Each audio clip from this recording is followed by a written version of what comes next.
पैतृक संपत्ति को एक बार पिता बेच देता है, एक बार बेटा बेच देता है, और ये संपत्ति जो है यानी जो यहाँ पर नाम दर्ज है तो इन एक तरह से जो है पूर्वज का नाम ही दर्ज है।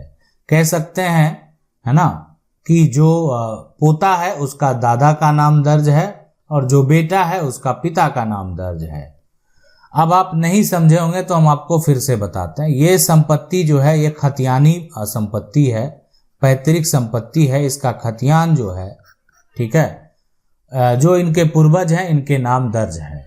इस संपत्ति को जो है ये खतियान जिनके नाम है उसी के नाम से वो लोग जो है अलग नहीं किए थे और उसी के हिसाब से वो लोग जो है उसका रसीद भी कटाते थे और म्यूटेशन भी उसी के हिसाब से उसका कायम था। यानी सरकार को टैक्स भी जो जिनके नाम से खतियान है उसी के नाम से जा रहा है। लेकिन रजिस्ट्री के नियम की अगर बात करें बहुत ऐसे राज्य हैं जहां पर जो रजिस्ट्री अब धीरे धीरे जो है एक तरह से उस पर ठोस कार्य किए जा रहे हैं। लेकिन अभी भी जो इसलिए कि देखें गवर्नमेंट को क्या होता है, ये जमीन अगर बेचा जाएगा, है ना, ये डॉक्यूमेंट अगर तैयार किया जाएगा तो सरकार को आएगा टैक्स। एक बार बेचेंगे, दो बार बेचेंगे, तीन बार बेचेंगे, सरकार को आएगा टैक्स। टैक्स तो भरना पड़ेगा, वो तो पहले लगता है। जमीन का जो कीमत है, जो एरिया है, जो क्षेत्र है, उसके हिसाब से सरकार के द्वारा जो टैक्स है वो तय किया जाता है। लेकिन यहाँ पर जो है जब जमीन की रजिस्ट्री हो जाती है तो उसके बाद जो एक और स्टेप होता है उससे भी गुजरना होता है। वो अगला स्टेप होता है यानी जमीन का रजिस्ट्री का जो दस्तावेज है उसका म्यूटेशन का। अगर रजिस्ट्री हो गई, म्यूटेशन नहीं हुआ तो आप समझ लें कि जो आपकी जमीन है उसका वो आप पर अभी तो है ही नहीं, ये पता ही नहीं है गवर्नमेंट को। अब आप कहेंगे कि सेल डीड तो तैयार हो गया। बिल्कुल सेल डीड तैयार हो गया, लेकिन सेल डीड जो है वैलिड है, अनवैलिड है, फर्जी है, उसके लिए जो है सरकार के द्वारा अधिकारी बैठते हैं, उसको वेरीफाई करते हैं, उसके बाद उसका म्यूटेशन जो है वो करते हैं। म्यूटेशन अगर या दाखिल खारिज अगर हो जाता है तो इससे ये बात स्पष्ट होता है कि विक्रेता जो बेचने वाला है वो सही है, अपने जमीन बेची है, किसी दूसरे की नहीं बेची है, फर्जीवाड़ा नहीं हुआ है। तो ये दो स्टेप में, एक स्टेप तो पहला आपकी रजिस्ट्री हो गई और दूसरा स्टेप जो हो गया वो आप उसका म्यूटेशन हो गया। तो रजिस्ट्री हो गई, म्यूटेशन नहीं हुआ, तो इसका मतलब है कि आपका कार्य जो है वो अधूरा रह गया।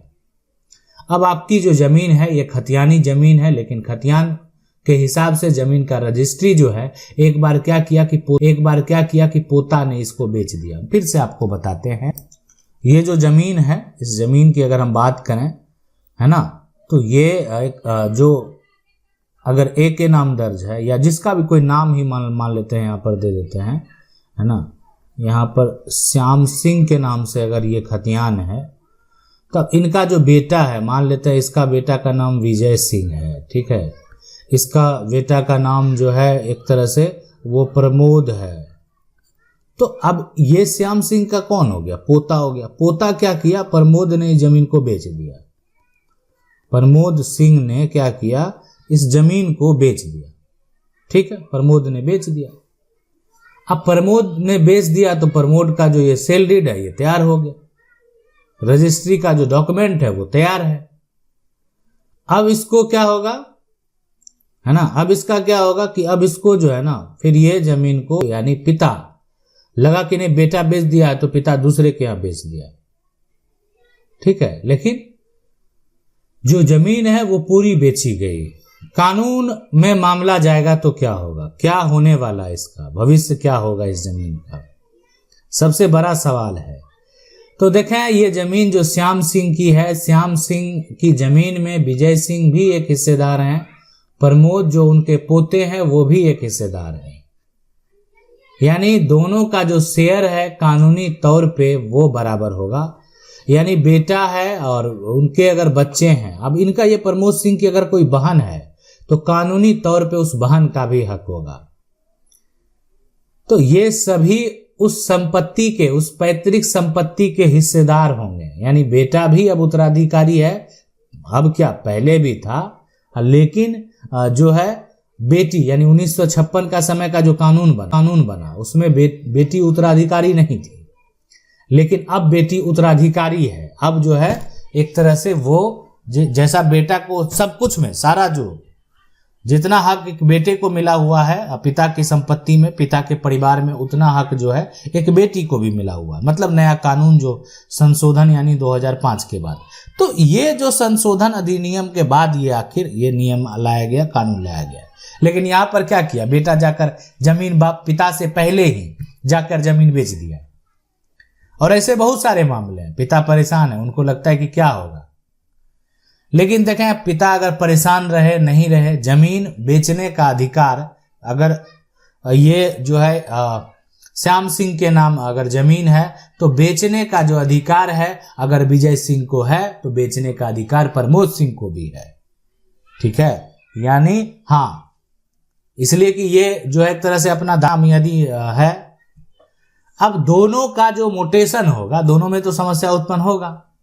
प्रमोद सिंह जो है वो जिसको बेचा है मोटेशन के लिए अप्लाई किया, देखा कि नहीं इसका तो विक्रेता के जो एक तरह से जमीन का पूरा रिकॉर्ड है उसमें विक्रेता का कोई भी मेंशन नहीं है। नोटिस भेजेगा, जो प्रक्रिया होता है विक्रेता को भी नोटिस जाएगा, है ना, खरीदने वाले को जो है एक तरह से जो खरीदा है उसको नोटिस भेजा जाएगा, तो वो विक्रेता को लेकर जाएगा कि देखिए आप चलिए मेरा मोटेशन जो है नहीं हो रहा, जवाब दीजिए किससे खरीदे हैं, वो कौन है, रिलेशन में पता लगाया जाएगा। देखिए क्षेत्र छोटा होता है, आसानी से लोग पता भी लगा लेते हैं। तब तो एक अंचल लेवल के अधिकारी को ये कार्य दिया जाता है कि आप अंचल में पता लगा लीजिए ना, आपके जो स्टाफ है उनको भेज के पता लगा लीजिए कौन है, वो सही में है कि नहीं है। बहुत सी जानकारी जो है ऐसा थोड़ी है सारा जानकारी आप कागजात देख कर ही लगाते हैं, बिल्कुल नहीं। बहुत सारा जो क्षेत्रीय है बातें वो लोग आसानी से उसको जानते हैं, उसको उस क्षेत्र के जो स्टाफ है उसके जरिए वो पता लगा लेते हैं, ताकि कोई भी कार्य जो हो वो गलत नहीं हो। तो इसलिए प्रमोद सिंह का जो मोटेशन है अगर वो बेचने का तो उसको भी अधिकार है, पिता को भी, तो अगर जो पहले मोटेशन करा लिया उसका मोटेशन हो जाएगा।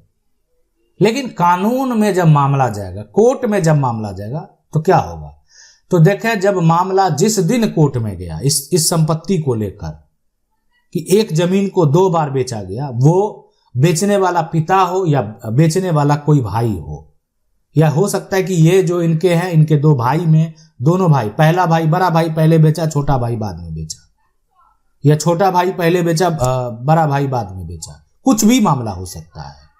लेकिन जिस दिन मामला सिविल कोर्ट में जाएगा उस दिन क्या होगा उसको भी समझिए।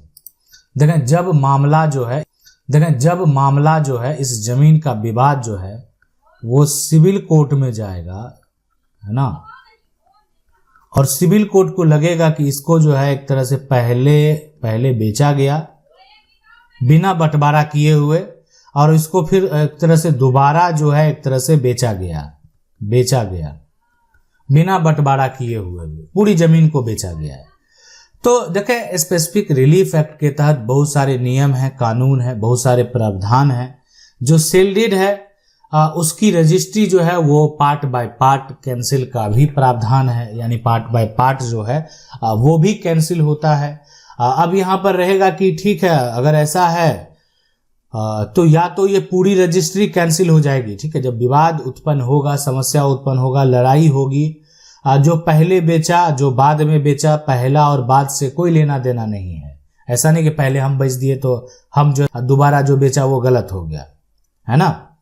तो इसीलिए इस मामले में जो फाइनल रिजल्ट होगा वो ये सहमति से अगर कोई चाहता है कि इसका 50% रजिस्ट्री कैंसिल हो जाए, और इसलिए 2 ही हिस्सेदार अगर है तो इसका 50% रजिस्ट्री कैंसिल हो जाए और दोनों आपस में अगर सहमति को तैयार हो जाए तो ये पहला ऑप्शन हो सकता है, एक विकल्प हो सकता है, ताकि दोनों को जमीन भी मिला लेकिन आधा आधा मिला, पूरा नहीं मिला। ठीक है, अब यहां पर दूसरा ऑप्शन क्या हो सकता है, दूसरा ऑप्शन ये हो सकता है कि पूरी जमीन की रजिस्ट्री कैंसिल होगी, यानी विक्रेता का जो है, अब विक्रेता जो खरीदार है ना, खरीदा है, पैसा दिया है, वो खुद केस फाइल करेगा, अपना पैसा वापस प्राप्त करेगा कानूनी तरीके से, तो वो पैसा वापस लेगा। पूरी जमीन की रजिस्ट्री कैंसिल होगी, जमीन का पहले बंटवारा होगा, उसके बाद जमीन को तरीके से पूरा नियम, पूरा कानून जो है वो काम करेगा। आशा करते हैं वीडियो अच्छा लगा होगा। वीडियो को लाइक जरूर कर दें।